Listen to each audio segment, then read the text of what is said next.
che tu mi chiedi spesso come parlano veramente gli italiani. Parliamo così. Non è un esercizio, è solo, sai, una parte del libro che ti spiega quali espressioni usiamo, soprattutto in questo contesto, cioè quando parliamo del passato. Sì, sì, sì, Ok? capito. Ma queste parole, Mhm. queste parole conosco? Queste parole conosco tutti? No, queste parole conosco tutte, no? Tutte no Queste esiste. parole le conosco tutte. Tu puoi dire conosco Mhm. tutte queste parole, oppure if for some reason you start the sentence saying queste parole, it happens also to us, no? Because the most natural form would be conosco tutte queste parole.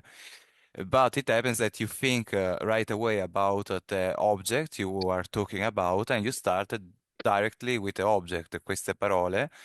E in this case we have like a trick. Queste parole le conosco tutte. È un trick che usiamo molto spesso in italiano perché a volte pensiamo subito all'oggetto del quale stiamo parlando. Questo si chiama marcatura dell'oggetto. Quando metti l'oggetto all'inizio della frase, per esempio il Mm. caffè non lo bevo mai. If we think about the object right away, to fix it, we go ahead pretending that anything happened, but we add this direct pronoun. Depending, no? It changes according to the object. In this case, is lo. In your case, queste parole le conosco tutte, because le refers to words. Right? Sounds like a repetition, but it happens really often, especially like in the oral conversations. It depends like on the flow of the conversation.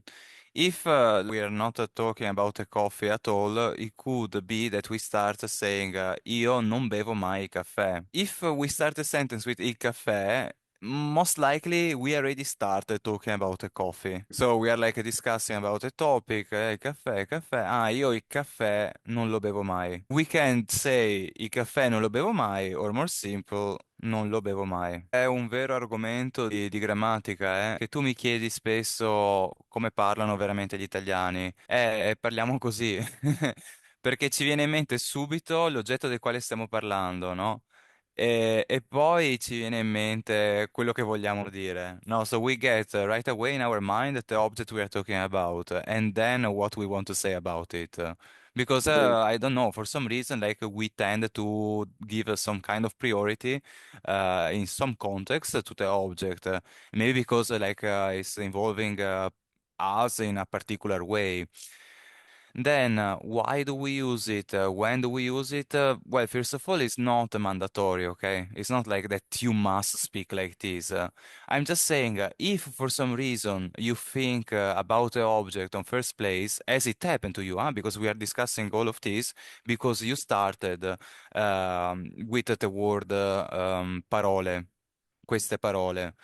And then you were like confused about the position of the pronoun, if using it or not.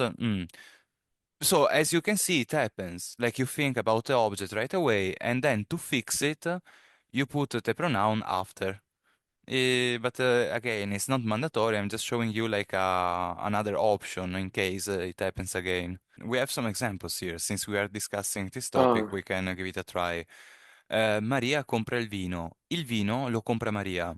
Però vedi, è interessante, cioè che da degli errori nascono poi in realtà altri modi di dire una frase.